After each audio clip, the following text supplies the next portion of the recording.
Hello and welcome to a genteel black hole, the home of my bookish rambles. My name's Ali, and February is the shortest month, as T.S. Eliot once didn't write.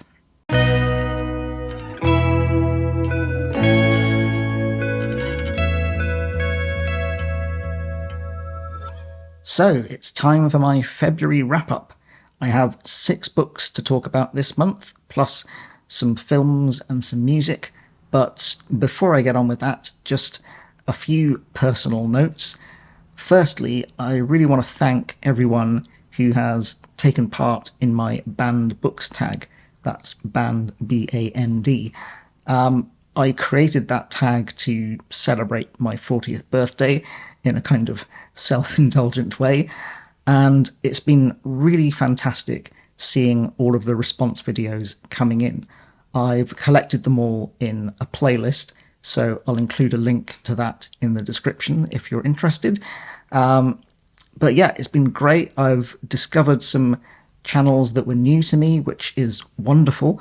And yeah, I just really enjoyed seeing everyone's take on the questions and a few people commenting on the music that inspired them as well. Although, as I expected, quite a few people are kind of baffled by the music, but that's fine. I kind of expected that, and that's why the questions themselves are largely just bookish.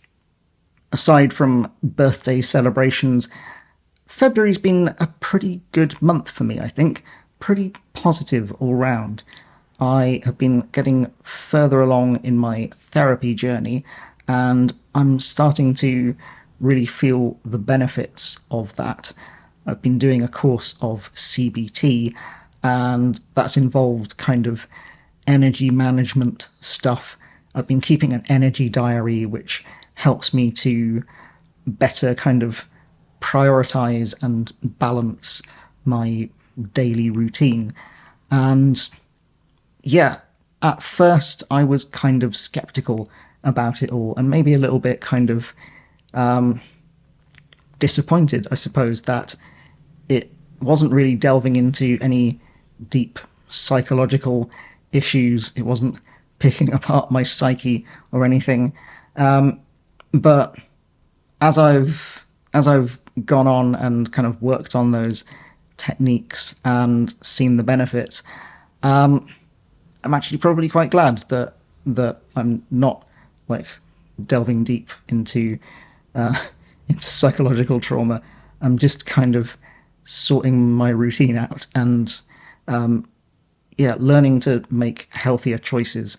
So that's all been really positive, and yeah, hopefully that means I will be more able to make more videos, as well as I should hopefully be managing my energy a bit better. And finally, I just want to give a shout out to my friends in the band Lucy Leave. They have just released a new album. It's a double album called Feelings Explorer 1 and 2. It came out on the 6th of March, and I'm a guest musician on that album. I co-wrote one of the songs called Is That Anything Now, and also provided some backing vocals on another track. But yeah, now the album is out and I've heard the whole thing, and I heartily recommend the whole thing and not just the tracks that I'm on. So I'll put a link to that in the description as well. You can hear it on most streaming services apart from Spotify for ethical reasons. But I would recommend going over to Bandcamp, then you can buy a copy if you like. I think it's even on vinyl, so you could have my voice on a piece of vinyl if you like. But that's enough of the navel gazing. Let's get on with the novel gazing. My first read for February was Planet of Exile by Ursula K. Le Guin. This is the second part of her Hainish series, or cycle, whatever you want to call it. I'm reading through the entire series this year with a group run by Gareth from Books, Songs and Other Magic.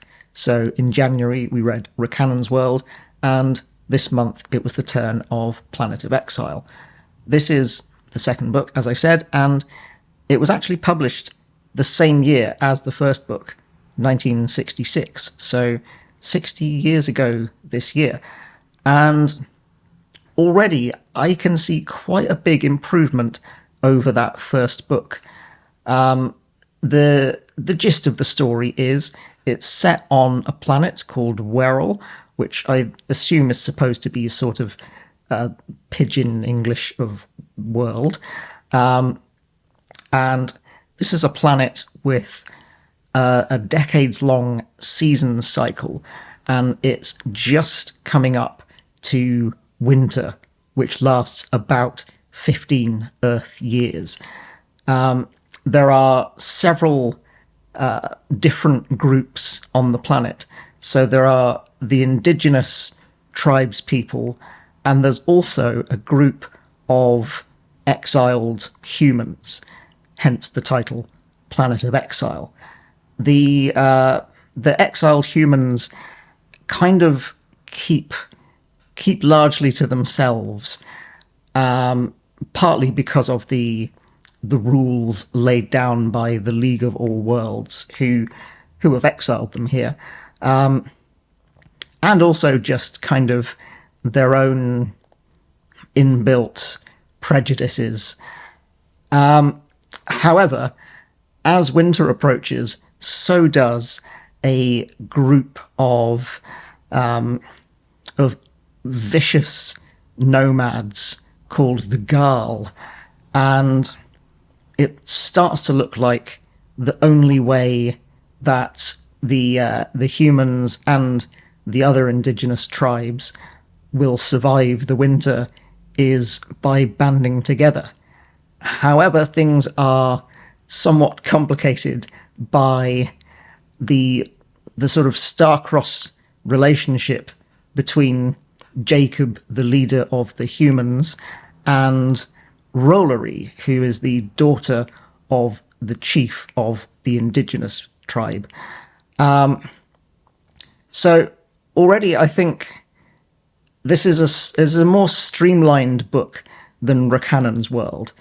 Racannon's World had, I think, 4 different indigenous tribes on one planet, plus Racannon from the League of All Worlds. And it's a lot easier to keep track of just these 3 main groups. I think also the characters within those groups are slightly more distinctive and more memorable. And I actually thought that the relationship between Jacob and Rollery was quite effective, had a sort of Romeo and Juliet vibe that, you know, their respective families didn't approve of their love. I think also Le Guin's writing itself feels more streamlined, as well as the story. Overall, I thought it was just a lot stronger than that first book. Still not quite peak Le Guin, as I would say, but yeah, definitely a marked improvement. Again, I really enjoyed reading it with the group, getting everyone else's perspectives, and I had some really interesting discussions, and people shared some interesting opinions and thoughts. I particularly enjoyed Pat from Book Chat with Pat, shared some quotes from Le Guin herself from introductions that she wrote for another edition of the book, which is not included in the version that I have.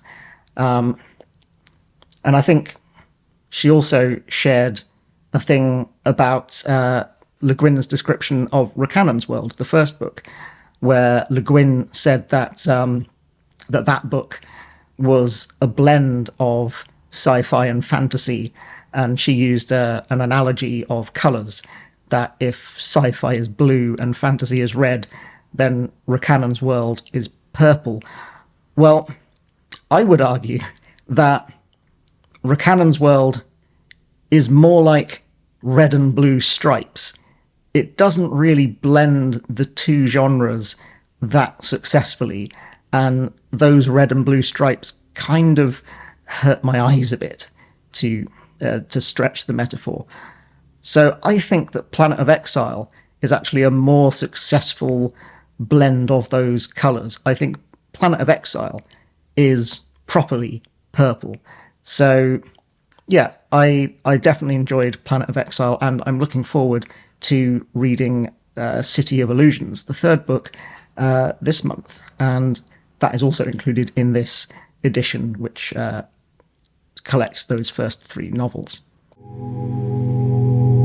My next read was Arcadia by Tom Stoppard.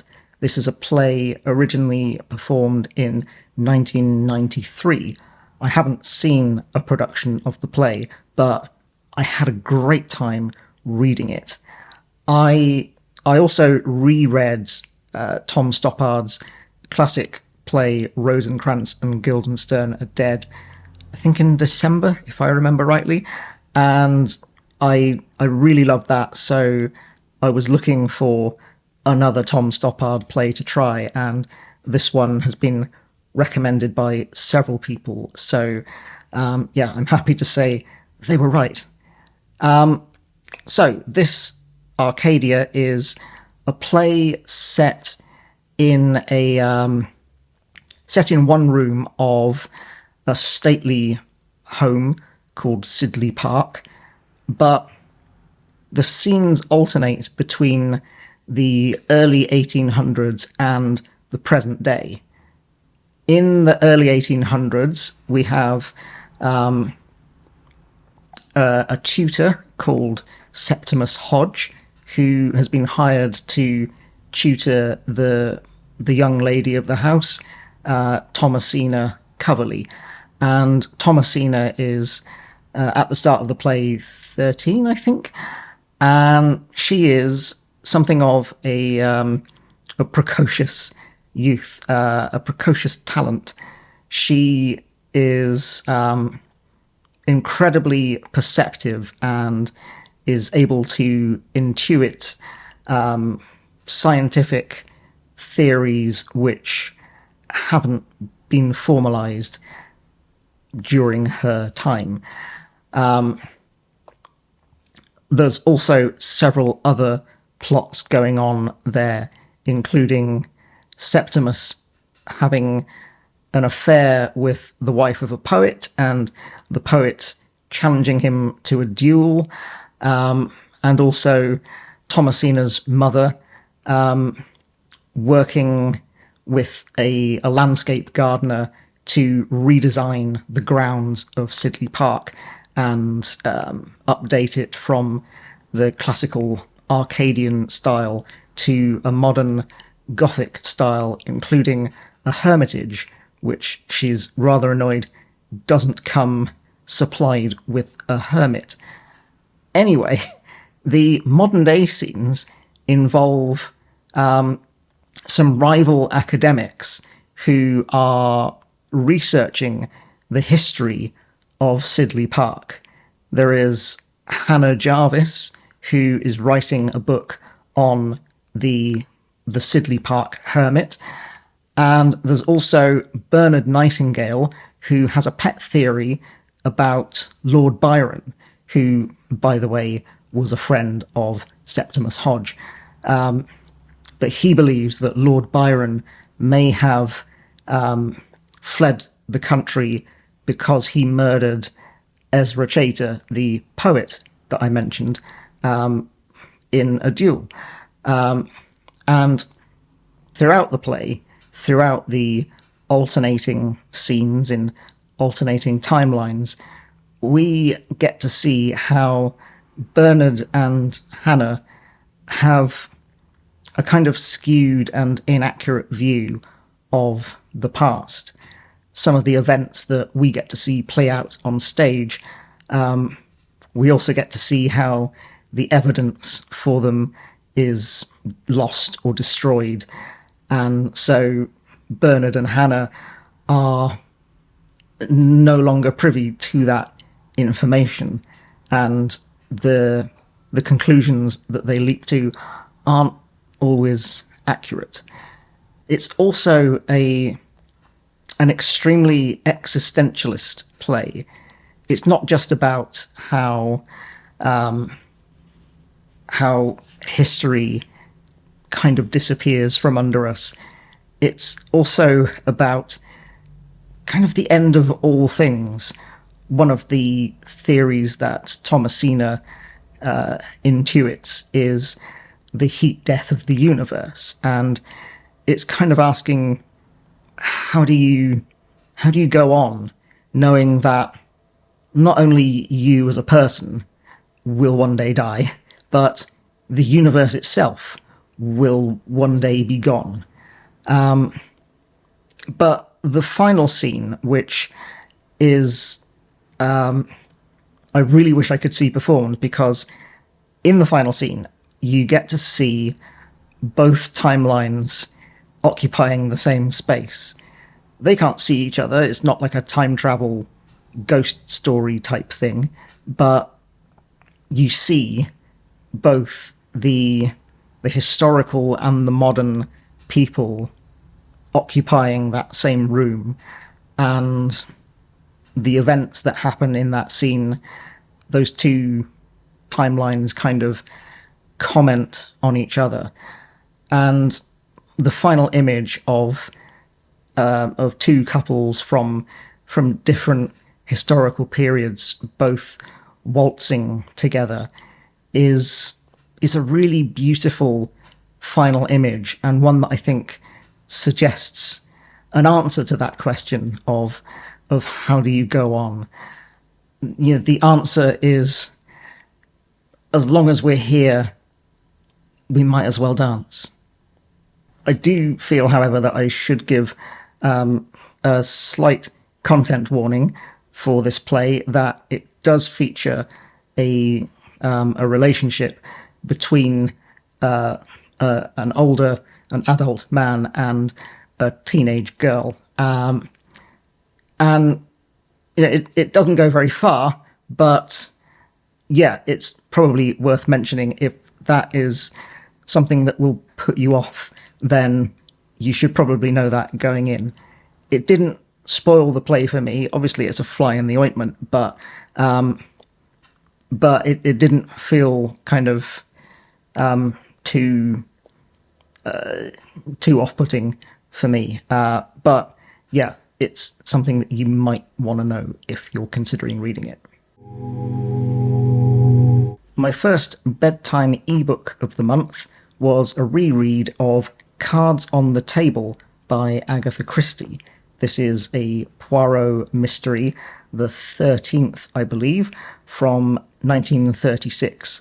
And when I say the 13th, I mean not including short story collections and stuff like that, just the novels.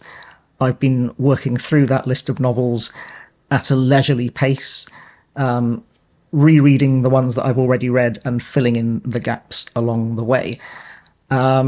So yeah, it was lovely to revisit this, especially because it's one of the first Poirot novels I ever read, and also one of my earliest booktube memories. I remember first reading Death on the Nile in, I think, 2020, and I really loved that, so I decided to go on YouTube and see what other Poirot books people were recommending. And one video I came across was by Mara from Books Like Woe. She made a brilliant tier ranking of, I can't remember if it was all Poirot or all Agatha Christie in general. I think she's probably done both. I can't remember which one I saw. But yeah, Cards on the Table was one of Mara's top recommendations, and she did not steer me wrong. This is a brilliant Agatha Christie book. I think one of her most streamlined and one of her best. The basic premise is Poirot gets invited to an evening of dinner and cards, bridge to be precise, and he's invited by Mr. Shaitana, who is a kind of he's a collector of curiosities and kind of a murder enthusiast, not committing murder himself, but he appreciates murder as an art form, and he has told Poirot that 4 of the guests at this party are murderers who have got away with it, which he considers, the peak of the art form. He thinks that a murderer who is caught is a failed murderer. So he has collected, as it were, these 4 successful murderers. But along with Poirot, he's also invited 3 other sleuths. There's a police detective, there's Colonel Race, who is a Secret Services type guy, and there is also a mystery novelist called Ariadne Oliver. Ariadne Oliver, I think, is a recurring character, kind of inspired by Agatha Christie herself. It's her way of, I suppose, gently poking fun at herself, which is great fun to read. But yeah, this is the first appearance of Ariadne Oliver. So at this party, the party splits off into 2 groups. There's all of the murderers in one room playing bridge, and then all of the sleuths in another room. And Mr. Shaitana is in the room with the murderers. So when, at the end of the night, Mr. Shaitana is discovered dead, stabbed with one of his own stilettos from his collection, it's up to the sleuths to work out which one of the 4 bridge players done it. So it's a very streamlined process. There are only 4 people, and it's not a case of working out who had a motive, because they all had a motive. They all presumably thought that that the game was up, that Mr. Shaitana was planning on outing their secret. And they all had opportunity as well. So the question really comes down to who would do it. Who fits the psychological profile for taking that chance and stabbing Mr. Shaitana, like, right there in the room in front of 3 potential witnesses and 4 detectives in the other room. It's a great book that it's really amazing how Agatha Christie manages to work in so many red herrings and twists and misleads when there's only 4 people that could have done it. She still manages to keep you guessing right up to the end. It's a great read, and if you're looking for a place to start with Agatha Christie and you don't want to do one of the really obvious ones like Murder on the Orient Express or Death on the Nile, then Cards on the Table is a great introduction and a great reread as well. So highly recommend it. Another series I'm gradually working through is Terry Pratchett's Discworld. My next book there was The We Free Men. This is the 30th Discworld book in total, but it's also the beginning of a new series or sub-series in the Discworld, and that is the Tiffany Aching books. Tiffany Aching is a young girl. She's 9 in this book. She lives on a farm with her parents, where her jobs include making the cheese and looking after her perpetually sticky little brother Wentworth. And she's also a witch, or rather kind of hopes to be, inspired by her late Granny Aching before her.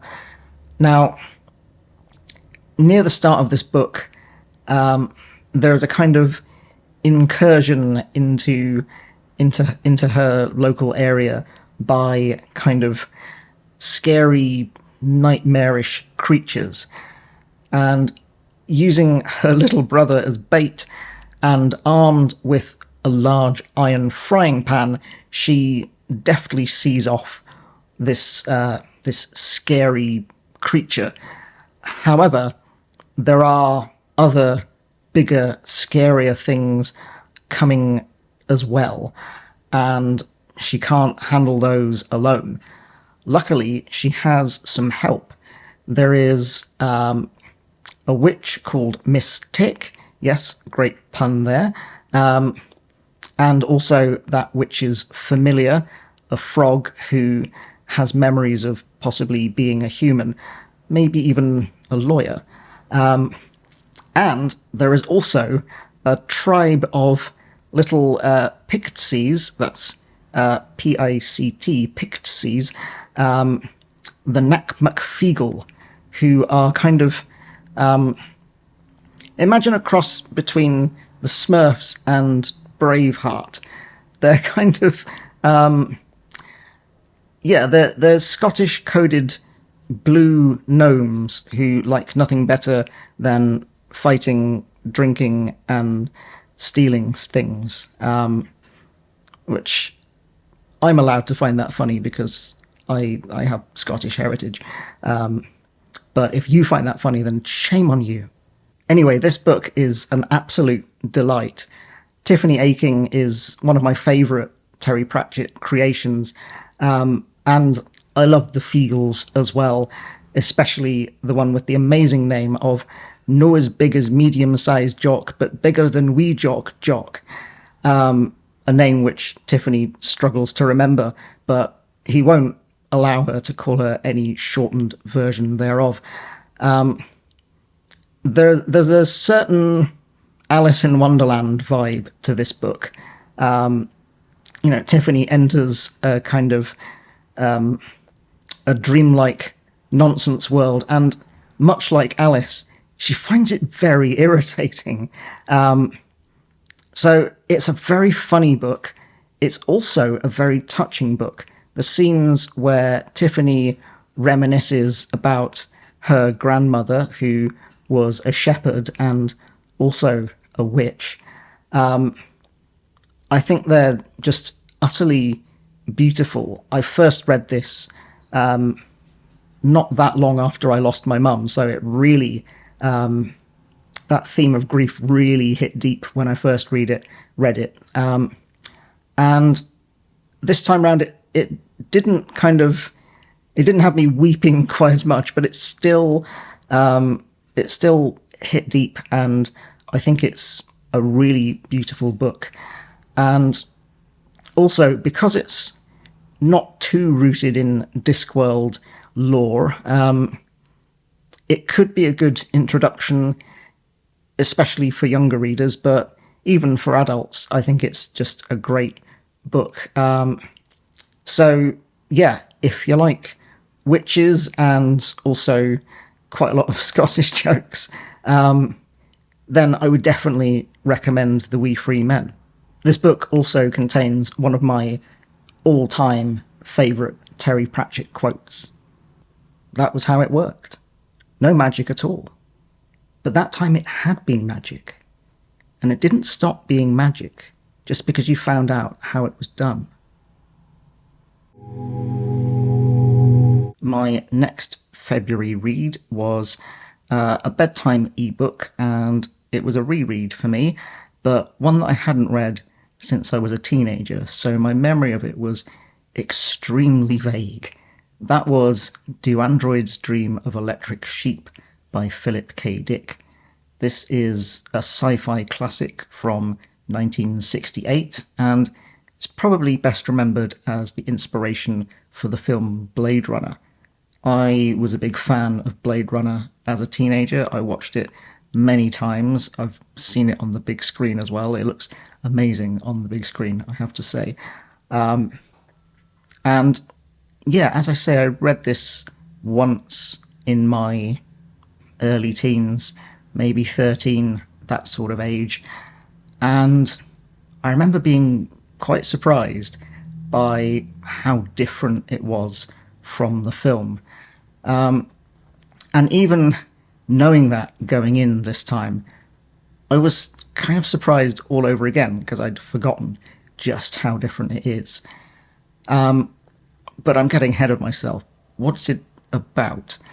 Well, it follows a police bounty hunter called Rick Deckard. It's his job to track down escaped androids and retire them, i.e., kill them. And if you've seen Blade Runner, that premise sounds pretty similar to what you know. But the differences between book and film are night and day, chalk and cheese, horse and cucumber. I found this book absolutely fascinating. It's stuffed full of really interesting philosophical and socio-political ideas. The chief theme is reality and artificiality, the questions of what is real and what is fake, and if we have a genuine reaction and connection with something that is patently fake, does that in fact give it some sort of validity after all? And in this day and age of AI art and people consulting chatbot therapists and having relationships with chatbot girlfriends, it's becoming increasingly clear that the answer to that is no. But yeah, the way that this book kind of approaches that idea is really interesting. There is a religion called Mercerism, which allows people to electronically connect or merge with this kind of martyr figure called Mercer and literally experience his suffering.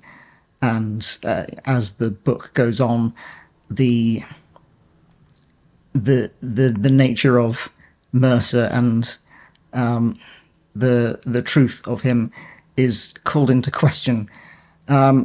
There is also a device called a mood organ, which allows people to dial in the mood of their choice, including the desire to use the mood organ at all.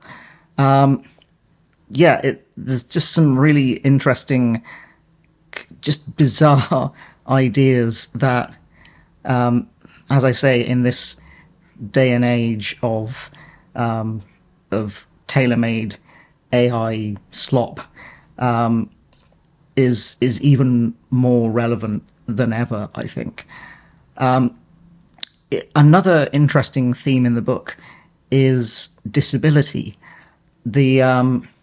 It's set in a kind of post-apocalyptic future Earth. Most people have moved to Mars if they can afford it, but because Earth is now sort of poisoned, people are prone to developing like cognitive disabilities, basically, which has them labelled as specials and marginalised. Basically, they're no longer allowed to emigrate to Mars if they have been designated as special, and stuck on Earth, they're surrounded by people who also despise them. Humans and androids alike seem to have a complete disdain for specials. And the test that the police use to determine androids from human and therefore retire the androids, there's a risk that a special could fail the test and be mistakenly killed by the police. So, as a disabled reader myself, that is a theme that I found particularly potent and, also disturbingly relevant. My only real gripe with this book is the treatment of women. It does suffer somewhat from a case of male author syndrome. The way that Philip K. Dick describes women can sometimes be a bit leering, and it's just not the most progressive treatment of women that I've read in literature recently. So I would bear that in mind going in if you're interested. Apart from that, I thought it was an absolutely engaging and fascinating read. It works really well on multiple levels. You can read it as a sort of sci-fi detective thriller. If you like sort of 1930s hard-boiled crime novels, it's kind of like that, but post-apocalyptic. But it's also a deeply philosophical piece of sci-fi with some really interesting and thought-provoking topics. So, I thought it was an absolutely brilliant read. I'm really glad I reread it. I only slightly regret picking it as a bedtime book because it was maybe a little too stimulating to ensure a good sleep. But I'm still really glad I read it. And my last book of the month, I said I was going to circle back and read the beginning of the Moomins series, and that's just what I did. I read The Moomins and the Great Flood by Tove Jansson. This was originally published in Finland in the Swedish language in 1945, but it wasn't translated into English until 2005. So, although it was Finland's introduction to the Moomins, it was, the last Moomins book to be published in English. But it does feel very much like a first try. It features Moomin Troll and his mother, Moomin Mama, as they go on a search to find Moomin Papa, who hasn't returned from his latest adventure. Their search takes them through dark and spooky forests and dangerous swamps, strange mountains, and a flood, as the title might suggest. This feels quite different, I think, to the rest of the Moomins series. For one thing, it's a lot shorter. It's only about 50 pages, and that's including a foreword and some bonus stuff at the back as well.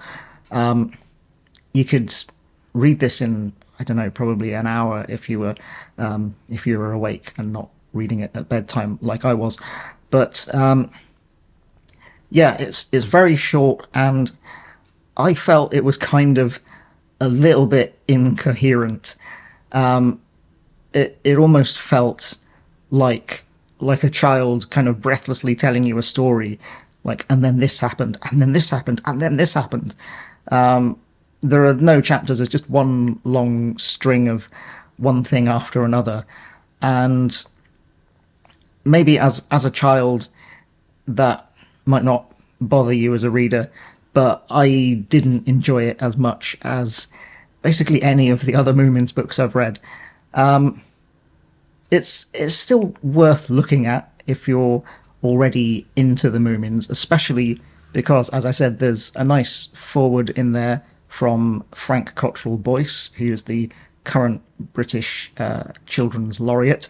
And there's also some notes at the back from Jansson herself, describing her characters, I think for the benefit of potential writers and directors of screen and stage adaptations. So that's all actually really interesting. But the story itself, I thought it wasn't anywhere near the level of the rest of the Moomins books. So I'm kind of glad that I saved it for last, because if I'd read this first, I'm not entirely sure I would have bothered to read the rest of the series, and that would have been a great loss. So, yeah, if you want to get into Moomins, I would recommend skipping straight to the second book, Comet in Moominland. But if you're already into Moomins, this is certainly still an interesting read, although, yeah, I wouldn't say it's a great one. There are a few other books that I started in February but didn't finish that month. One of them, at time of recording, I have now finished, so I'll save that to chat about next month. Another one that I plan definitely to finish is How to Read a Tree by Tristan and Gooley, which is a really interesting non-fiction thing about how to read a tree and how to recognize patterns and use them to understand the environment around you, or around the tree, rather. I'm finding that really interesting. I did put it on pause so that I could work on some of the things that I have scheduled in March, but I do plan to finish that. The other book that I started, I am in two minds about at the moment, and that is Don't Look Now and Other Stories by Daphne du Maurier. I have read 3 of these stories now, and I'm not really having a great time with this, I have to say. I mean, for one thing, I'm not a great horror reader, so maybe it's just a case of the wrong book for the wrong person here. But also, a pattern is developing in these stories that I am not enjoying as a reader, and that is Daphne du Maurier's depiction of disabled characters as a way to make her stories creepier. That's just not a trope that I particularly appreciate. And if it was in just one story, I could maybe look past it. But the fact that of the 3 stories that I've read here, it's in all of them, is starting to piss me off, honestly. Don't Look Now, the title story, has, if you've, like me, seen the film, you probably already know it has a scary dwarf in it, and there's also a kind of creepy blind woman. And then the second story, Not After Midnight, has a sinister deaf woman. And the third story, A Borderline Case, has a sinister one-eyed man. So 3 stories in a row, all of them using disability to make characters seem more disturbing and unsettling, which, as a disabled reader, I don't really appreciate very much. So I'm not sure if I'm going to read the last 2 stories in this. I do still want to try some more Daphne du Maurier because her writing style is very good, and maybe in some of her novels she doesn't indulge in that particular theme that pisses me off so much. So, yeah, maybe if you're a du Maurier fan, maybe let me know in the comments. Am I going to get on better with some of her novels, or is that a common theme throughout her work that maybe just doesn't bother anyone else as much as it bothers me? According to my TARDIS notebook, yep, it's back. I watched 7 films in February, of which only 2 were new to me. I think because it was my birthday month, I did a lot of not only rereading but rewatching. The 2 new to me films were Late Autumn from 1960, directed by Yasujiro Ozu, and Sinners from just last year, directed by Ryan Coogler. Of the old films that I rewatched, my favourite is, in fact, my all-time favourite film, The Apartment. I celebrated my birthday by rewatching that. I recently took part in a live stream chat with Gareth from Books, Songs and Other Magic as part of his Desert Island Flicks series, where I shared my 10 favourite films that I would want to take with me if I was stranded on a desert island with only a cinema for shelter. So I'll put a link in the description to that video. So if you want to hear me chat about not just The Apartment, but several other films that are near and dear to my heart, then yeah, you can check that out. It was a great time, and I'm really glad that Gareth invited me on the show, so thanks for that, Gareth. Oh, and TV-wise, I watched 8 episodes of Star Trek. I'm rewatching the original series at the moment. I also watched 4 episodes of The Great Pottery Throwdown, 3 of Small Profits, and 2 of Make Some Noise. And finally, there's the music. I listened to 44 albums in February, of which 9 were new to me. My most listened to artists were Kate Bush, the Jimi Hendrix Experience, and XTC, with 3 albums each. My listening highlights of the month include revisiting probably my favourite Captain Beefheart album, Dock at the Radar Station, and also 2 albums by The Meters. And my favourite new discoveries were a couple of microtonal math rock bands for you. One was Angine de Poitrine, who are a French-Canadian duo. You may have seen their viral video performance on KEXP. That's how I discovered them. But I got their debut album, Angine de Poitrine Volume 1.